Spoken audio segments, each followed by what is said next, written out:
76세의 나이에 나는 인생에서 많은 일을 겪으며 값진 교훈들을 쌓아왔다. 하지만 한 가지 결정만큼은 늘 후회로 남아있다. 그것은 바로 요양원으로 들어간 일이었다.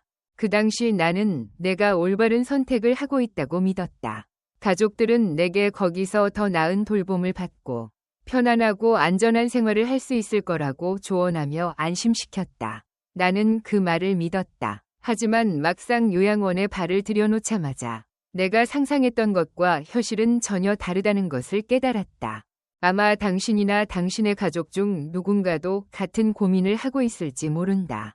아마도 합리적인 선택이라고 생각하거나 누군가가 이것이 최선의 해결책이라고 말했을 수도 있다.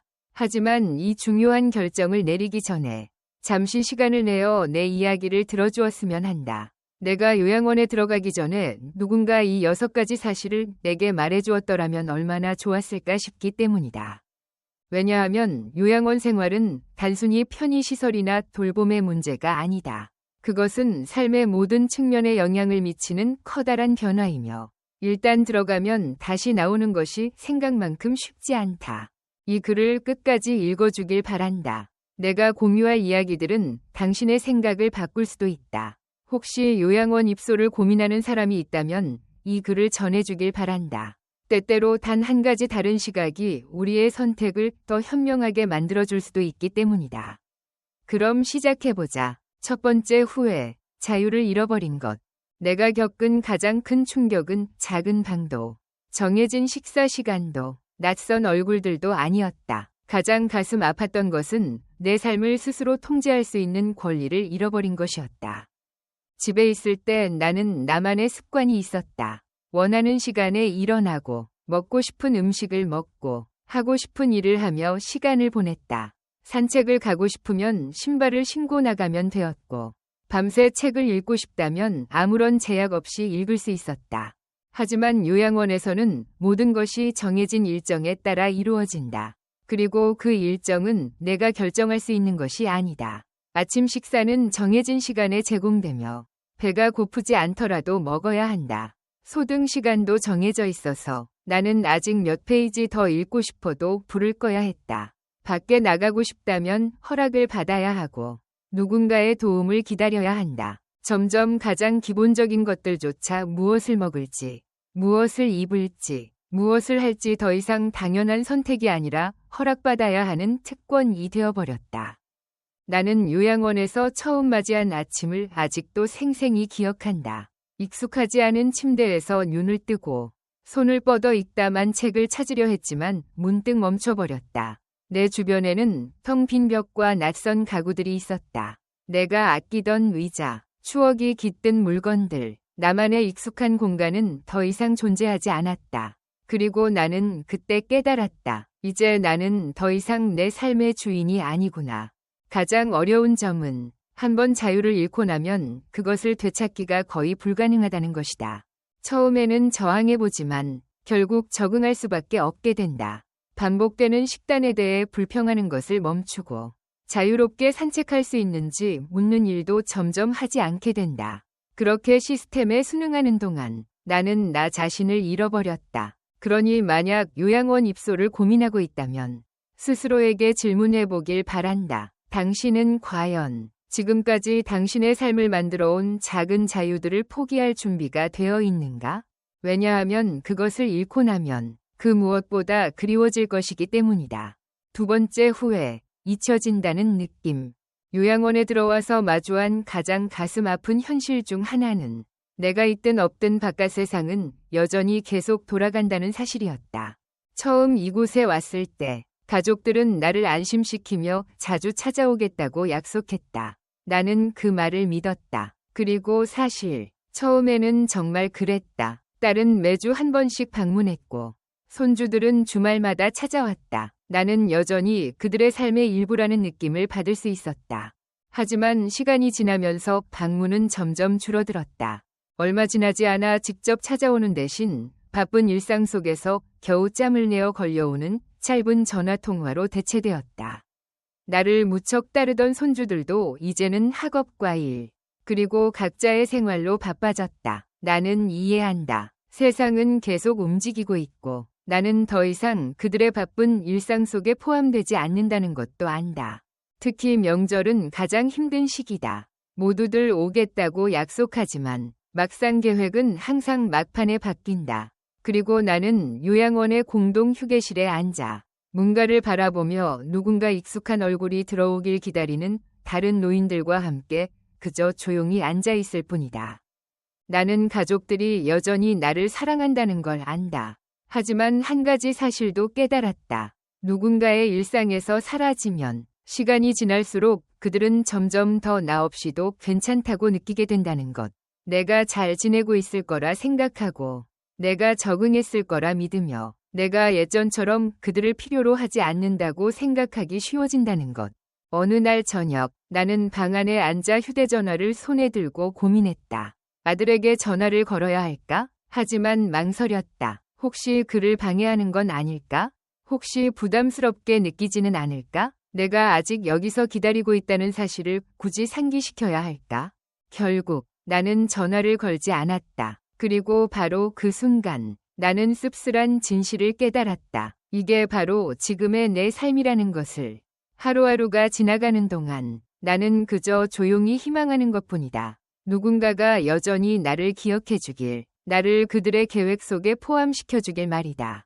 만약 당신이 요양원 입소를 고민하고 있다면 스스로에게 물어보길 바란다. 당신은 외로움과 마주할 준비가 되어 있는가?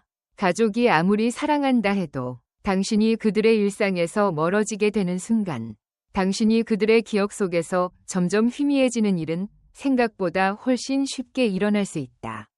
만약 여기까지 읽고 나의 이야기에 공감했다면 댓글에 숫자 1을 남겨주시길 바란다. 그리고 아직 채널을 구독하지 않았다면 구독과 알림 설정을 해두어 다음 영상을 놓치지 않도록 하자. 이제 세 번째 후회로 넘어가 보자. 후회 세 번째, 삶의 목적을 잃어버리다. 양로원으로 이사할 때 나는 단순히 거처를 옮기는 것이라고 생각했다. 하지만 매일 아침 눈을 뜨는 이유까지 잃어버릴 줄은 몰랐다. 집에서는 나만의 일상이 있었고 작지만 의미 있는 책임들이 있었다. 나는 직접 커피를 내리고 베란다의 푸른 화분에 물을 주고 익숙한 내 공간을 정리했다. 이런 사소한 일들이 나를 삶과 연결해 주었고 여전히 쓸모있고 내 주변을 스스로 통제할 수 있다는 느낌을 주었다. 하지만 양로원에 들어오자 그런 모든 것들이 순식간에 사라졌다. 식사는 정해진 시간에 제공되고 방은 항상 깨끗하게 유지되며 화분이 있더라도 그것은 내가 돌보는 것이 아니었다. 모든 것이 이미 준비되어 있었고 나는 그저 쉬기만 하면 되었다. 처음에는 그래, 이제야 편히 쉴 수 있겠구나라고 생각했다. 하지만 몇 주가 지나자 허전함이 밀려왔다. 하루는 끝없이 길어지고 기다릴 것은 식사 시간, 가족의 전화, 그리고 시간의 흐름뿐이었다. 이런 기분을 느끼는 건 나만이 아니었다. 김정일, 82세, 씨는 숙련된 목수였다. 집에 있을 때 그는 항상 작은 프로젝트를 진행하며 고장난 것을 수리하고 손재주를 발휘했다. 하지만 여기에서는 도구도, 작업 공간도, 만들 것도 없었다. 그는 점점 말수가 줄었고 날카롭던 눈빛은 그저 허공을 바라볼 뿐이었다. 어느 날 그가 내게 말했다. 나는 쓸모없는 사람이 된 것 같아요. 나는 그 기분을 정확히 이해할 수 있었다. 더 이상 돌볼 것도 목표로 삼을 것도 없을 때 삶은 점점 의미를 잃어간다. 정신은 둔해지고 몸도 따라 약해진다. 그리고 어느 순간 자신이 이곳의 일부가 되어 있음을 깨닫는다. 하루하루가 똑같이 흘러가고 기대할 것이 아무것도 없는 곳에서 말이다. 만약 당신이 양로원으로의 이사를 고려하고 있다면 스스로에게 물어보라. 내 삶에 의미를 주는 것은 무엇인가? 그것을 잃어버린다면 단순히 시간을 보내는 것이 아니라 살아있다는 느낌을 되찾기 위해 치열하게 싸워야 할지도 모른다. 후회 네 번째, 예상보다 빠르게 악화된 건강. 양로원에 들어오기 전 나는 나이에 비해 건강한 편이었다. 마라톤을 뛸 정도는 아니었지만 스스로 요리하고 산책하며 집안일을 할 수 있었다. 나는 매일 몸을 움직이려고 노력했다. 시장을 보러 가고 아침에 가볍게 몸을 풀고 집안을 이리저리 걸어다니며 다리를 단련했다. 하지만 여기로 오고 나서 모든 것이 서서히 변해갔다. 처음에는 단순히 더 편안한 생활을 누리는 것이라 생각했다. 식사는 직접 준비할 필요 없이 나에게 배달되었고, 무언가 필요하면 버튼만 누르면 직원이 와서 도와주었다. 처음에는 이것이 굉장히 편리하게 느껴졌다. 그러나 나는 깨닫지 못했다. 내가 덜 움직일수록 내 몸은 점점 약해지고 있었다는 사실을. 활동량이 줄어들자 얼마 지나지 않아 다리가 둔해지기 시작했다. 앉아있는 시간이 길어졌고 어느 날 문득 일어서는 것조차 힘들어졌다는 것을 깨달았다. 오랫동안 유지해온 근력이 예상보다 훨씬 빠르게 사라지고 있었다. 그리고 나만 그런 것이 아니었다. 나는 많은 사람들이 같은 과정을 겪는 것을 보았다. 처음에는 건강한 모습으로 들어오지만 몇 달 만에 보행기에 의존하게 되고 결국 휠체어를 사용하게 된다. 그리고 어느 순간 스스로 움직이는 것이 불가능해진다. 도움을 받을수록 우리는 점점 더 의존하게 된다. 나는 내 이웃이었던 82세 조명희 할머니를 기억한다. 그녀는 이곳에 올 때만 해도 에너지가 넘쳤고 매일 단지를 걸으며 말하곤 했다. 나는 나이를 먹어도 절대 내 몸을 내버려 두지 않을 거야. 그러나 시간이 지나면서 그녀의 걸음은 점점 줄어들었다. 그리고 어느 순간 보행기를 사용하기 시작했다. 그 다음은 휠체어였다. 어느 날 그녀는 나를 바라보며 슬픈 눈빛으로 말했다. 무슨 일이 일어난 건지 모르겠어. 몇 달 만에 10년은 더 늙은 기분이야. 그리고 그 말은 사실이었다. 몸을 사용하지 않으면 우리는 그것을 잃어버리게 된다. 양로원의 생활은 모든 것을 편리하게 만들어 놓았다. 하지만 바로 그 편리함이 우리에게서 중요한 것을 빼앗아 가고 있었다. 움직임은 단순한 습관이 아니라 생존을 위한 필수 조건이었다. 만약 내가 내 건강이 이렇게 빨리 나빠질 것을 알았다면 나는 더 열심히 싸웠을 것이다. 더 자주 일어나 걷고 내 다리를 단련했을 것이다. 비록 귀찮고 힘들더라도 계속 몸을 움직이려 했을 것이다. 그러니 만약 당신이 양로원으로 들어가는 것을 고민하고 있다면 스스로에게 물어보라. 모든 것이 나를 위해 준비된 환경에서 나는 여전히 내 몸을 움직이려는 의지를 가질 수 있을까? 한번 느려지면 다시 일어서는 것은 생각보다 훨씬 어려운 일이 될 것이다. 이 이야기를 끝까지 들어주셨다면 댓글에 숫자 4를 남겨주세요. 그리고 이 이야기가 도움이 되었다면 구독과 알림 설정을 해주세요. 이제 5번째 후회로 넘어가 보겠습니다. 후회 5번째, 사생활과 존엄성을 잃다. 양로원으로 들어오면서 예상하지 못한 것 중 하나는 내가 얼마나 많은 사생활을 잃게 될지, 그리고 그것과 함께 내 존엄성까지도 흔들릴 것이라는 점이었다. 집에 있을 때 나는 나만의 공간이 있었다. 조용히 있고 싶을 때는 문을 닫고 하고 싶은 일을 자유롭게 할 수 있었다. 하지만 양로원에서는 사생활이 더 이상 내 마음대로 할 수 있는 것이 아니었다. 첫날부터 나는 누군가의 시선을 항상 느꼈다.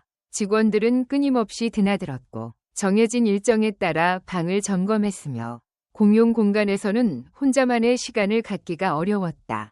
심지어 가장 사적인 일조차 옷을 갈아입거나 씻거나 심지어 화장실을 가는 것까지도 도움이 필요할 수 있었다. 물론 그들은 그저 자신의 일을 하고 있을 뿐이었다.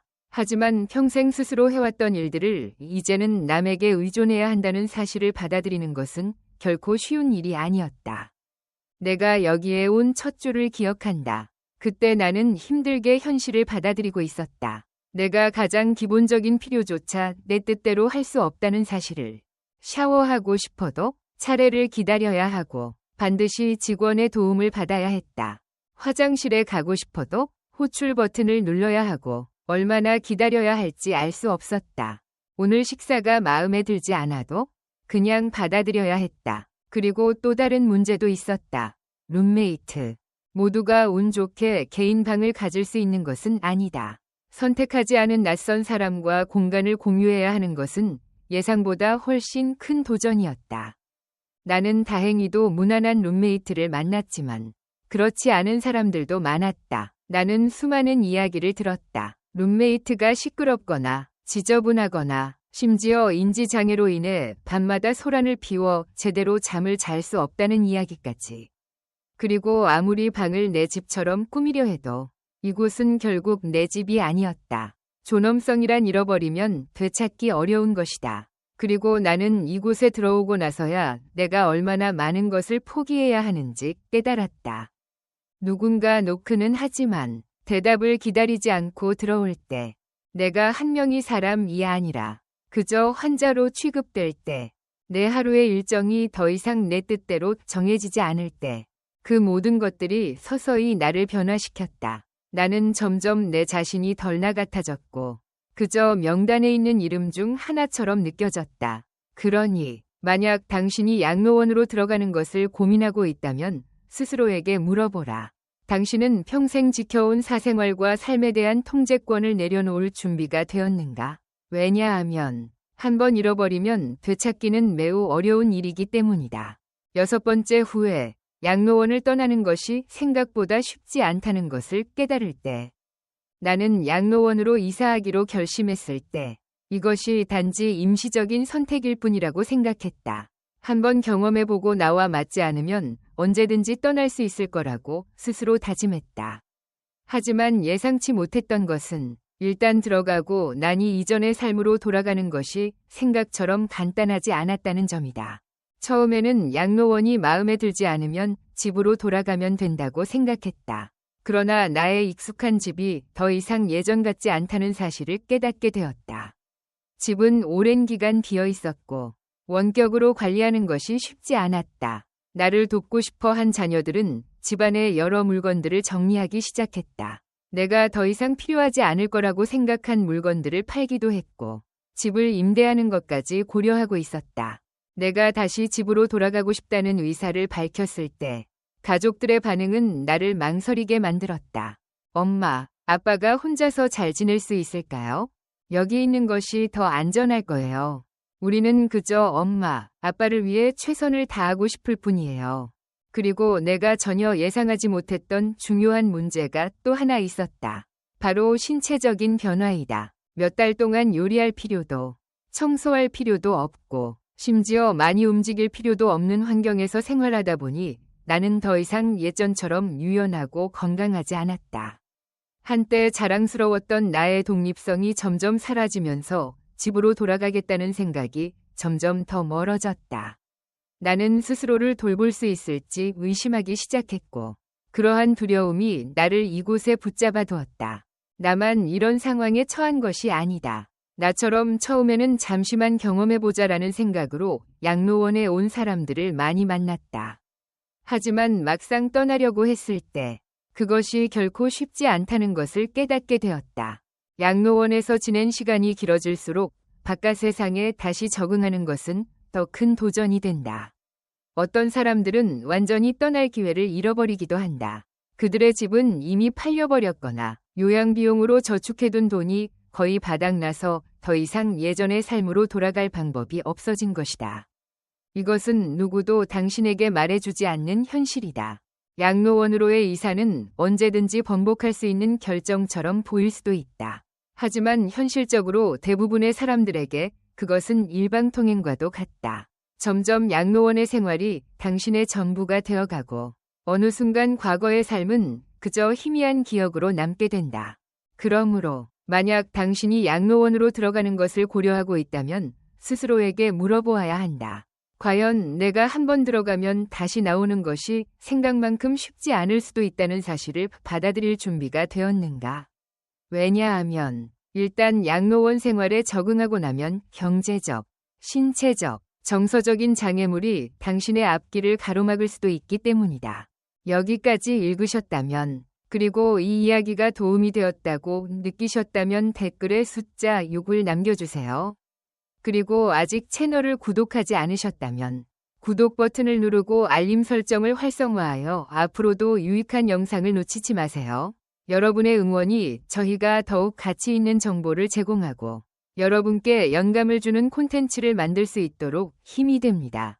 마지막 생각들. 지나온 길을 되돌아볼 때 나는 나이가 드는 것 자체를 후회하지 않는다. 하지만 한때 요양원이 유일한 선택이라고 믿었던 것에 대해 아쉬움을 느낀다. 나는 더 편안하고 안전하며 충만한 삶을 기대하며 요양원에 들어갔다. 그러나 시간이 지나면서 그곳이 나의 독립성, 사생활, 삶의 목적, 심지어 나 자신에 대한 감각마저 서서히 빼앗아 가고 있음을 깨달았다. 그렇다면 모든 요양원이 나쁜 곳일까? 꼭 그렇지는 않다. 특별한 돌봄이 필요한 사람들에게는 요양원이 적절한 선택이 될 수도 있다. 하지만 그 결정을 내리기 전에 스스로에게 물어보아야 한다. 나는 지금 무엇을 포기하려 하는지 충분히 이해하고 있는가? 왜냐하면 일단 요양원에 들어가면 삶은 더 이상 예전과 같지 않을 것이기 때문이다. 만약 다시 선택할 기회가 주어진다면 나는 어떻게든 내 집에서 계속 살아갈 방법을 찾으려고 노력할 것이다. 소중한 자유를 포기하지 않고도 필요한 도움을 받을 수 있는 길을 모색할 것이다. 그리고 가장 중요한 것은 요양원이 정말로 마지막 선택이라는 확신이 들기 전까지 그 돌이킬 수 없는 결정을 내리지 않을 것이다. 만약 당신이 지금 이 결정을 고민하고 있다면 스스로에게 꼭 물어보아야 한다. 이것이 진정 나에게 가장 좋은 선택인가? 아니면 지금 당장 가장 쉬운 선택일 뿐인가? 왜냐하면 당신이 오늘 누리고 있는 삶, 당신의 습관, 독립성, 그리고 스스로 결정할 수 있는 권리, 이 모든 것은 가능한 한 오래 지켜나갈 가치가 있기 때문이다. 이 여정을 함께 해주셔서 감사드립니다. 여러분의 생각을 듣고 싶습니다. 이 이야기에서 얻은 교훈과 그것을 여러분의 삶에 어떻게 적용할 계획인지 댓글로 나눠주세요. 여러분의 의견은 저희에게 소중할 뿐만 아니라 다른 이들에게도 큰 영감을 줄 수 있습니다. 만약 이 영상이 유익했다고 느끼셨다면 좋아요를 눌러주시고 채널을 구독하며 앞으로의 콘텐츠도 함께 해주세요. 여러분의 응원이 저희가 더욱 의미 있는 가치를 전할 수 있도록 큰 힘이 됩니다. 시청해주셔서 감사합니다. 다음 영상에서 다시 뵙겠습니다.